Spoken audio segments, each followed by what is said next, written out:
I grew up in a Christian household, but during the end of high school, I started hanging out with bad friends, and I started, going out partying and just like, drinking, and just kind of like separating myself from church, and I stopped going to church actually.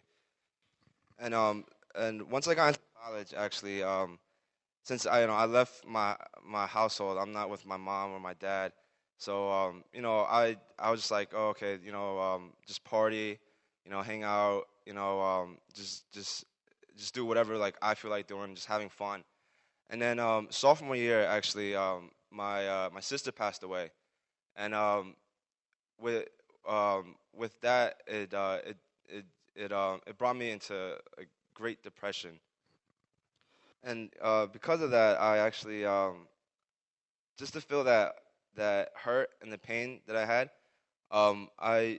I indulged more into to partying, drugs, alcohol, just to kind of get rid of that pain and that hurt that I had because my sister was gone. And then every so during breaks, I used to go from Buffalo to Albany. I had a friend. Um, I picked him up in Rochester, and then on the drive, I was asking him, is there anything more to life? If if there's any possibility that my sister is in heaven, or like if I could see her again, is there any way that I could possibly ever like somehow just be with my sister, see her again, see her smile. If there was anything that I could do, because at that time, I I didn't have any faith. I thought that just living was just to die, and um, like it was very depressing for me. And he actually told me that there's actually a college retreat called Oil, um, that I should go to if I'm really like passionate about like searching if there is more to life. So at that point in my life, I was desperate to find answers. So as soon as I got home, I pulled out my credit card, and I registered and I paid, and the that day came with the retreat, and actually, I went with a couple friends, and we didn't go from our church, and as soon as we got there, I I felt like turning back. I was like, what am I doing here? I don't believe in God. Everybody here they go to church, they believe in God, they're Christians. This is not where I belong. Like I should be outside. I should be out partying. I should be out drinking. Like this is not where I belong. Day went by, and then we're all in bed. Um, I waited a little bit for everybody to go to sleep, and then um, I actually bought drugs to the retreat, and I actually got high when everybody was gone. Everybody was sleeping, and I was thinking to myself, like, why am I here? I came out like few. I came out. I drove out this far. You know, my sister's dead. I can't just waste time right now. Like, I need to feel, um, I need to feel better. I need to be happy. So, I was just thinking, like, I'm here. Might as well try to find an answer. And for some weird reason, a song was just in my head. Here I am to worship, and that song just kept on playing in my head for some reason, and like I couldn't sleep. And then it just with that song in my head, I just somehow I went to sleep. And then the crazy thing, so we wake up, we eat breakfast, and then we go into the sanctuary. We sit down for service, and the praise team is getting ready. And the first song that they played was "Here I Am to Worship." Okay, so the morning after, I had that song in my head.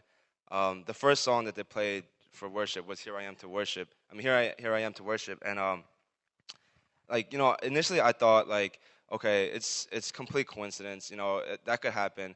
Like I thought of a song, and then that was the first song that they played. Like like that stuff happens. This is the world. It's a small world. Stuff like that happens. And I actually, um, the retreat was 4 days, and I actually listened to every single song to make sure that if that was the only time they played it. And the crazy thing was they only played it that one day. The very next morning, I actually thought about it, and I was like, okay, still at that point, I was like, okay, they maybe just did that song that one time, just out of like luck, it just happened that I thought of it. Another thing that really stood out at that retreat was in my small group, um, there was this one person.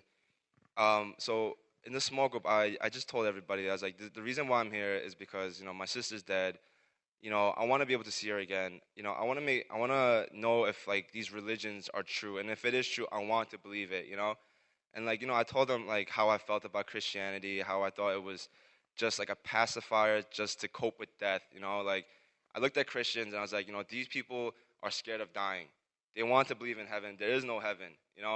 But at that point, I was so desperate. I was like, I hope that what these guys are believing is true and that there is a heaven.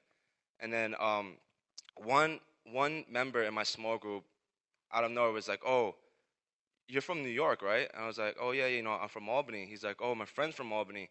Yeah, he goes to Rochester." I was like, "Oh, you go to school in Rochester?" He's like, "Yeah." And I told him like my friend from Rochester was the one that told me to come to the retreat. And then he was like, "Oh, really?" He's like, I think I prayed for you a few months ago." And then I was like, okay. The stranger just says that he prayed for me. I was okay, whatever. Like stuff like that happens all the time. Um, the retreat is over. I still haven't found an answer. I still haven't felt God. Like I don't even think there's a God still. All this stuff is coincidence. And then during prayer time, I stood back and I was looking at everybody. I was like, okay, maybe this time someone might come and pray for me. So I waited for like 5 minutes. Nobody came. And I was like, oh my God, like, no one's praying for me. All these people, all these Christians, they say they love each other and stuff.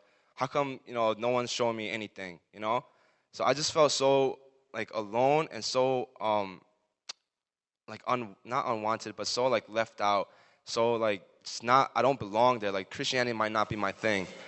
Um, so I was like, you know what? Forget it. This is not gonna work. Christianity is not gonna work for me. So I was gonna go outside.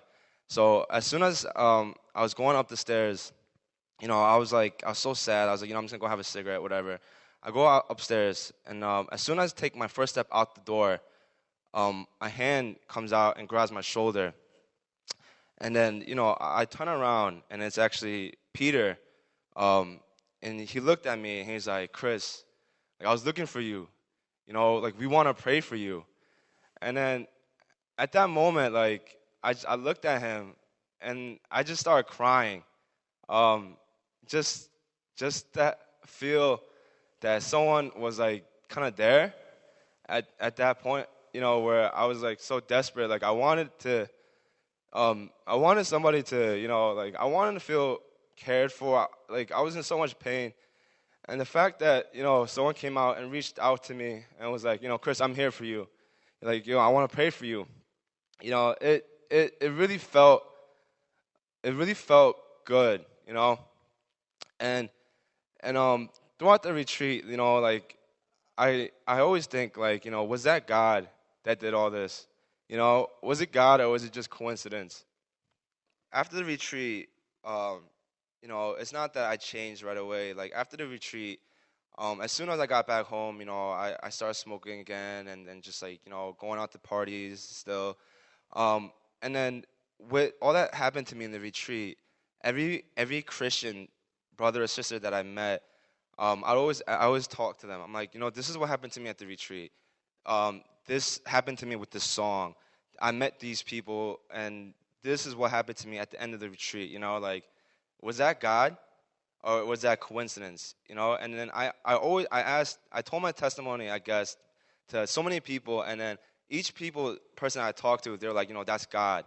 That wasn't just coincidence. That was God. And the more and more I told my testimony, the more and more I believed that, like, wow, like that was God. That was God's. Like He brought me to that retreat. And that song, like that He put in my head, like that, a thing that He's trying to show me, like Chris, like you're here for me to see if if I'm real. You came all this way, and to have people in my small group that I don't even know who they are, and that they care so much for me that they were praying for me before they even met me, and the fact that at the end where like I was so desperate, I was like, oh my God, like I came out all this way and there's nothing happening, and finally at that last day, like a hand came out and it was like it comforted me so much, and like now I'm looking back at it, it's like wow, like who am I for God to care so much about me for, to show me all these signs, to talk to me in such a way like that I'm here, Chris, like like I've been here, like I'm waiting for you to come back to me, and it just realizing that it it it made me just really want to love God so much more. Just the fact that I was so unworthy that He did all this stuff for me, just for me to realize that He's there. It felt awesome. God put me in this position, put me in the youth group, and especially because of the youth group, I grew spiritually. I learned a lot more, and I feel like it's truly a great blessing. It's truly something I feel really thankful for all this opportunity that God has given me. Especially on my journey this far. Just the fact that He gave me a church that's growing and has all these opportunities for me to help out, and also that I could grow with the church spiritually. It's truly amazing how He brought me here, and how he has me here doing my testimony. If of how He took me to the retreat, how He brought me, how my sister had to pass away for me to find God. It's truly I feel it's a great blessing, and He has given me a great opportunity, and so I have to I give everything up to God.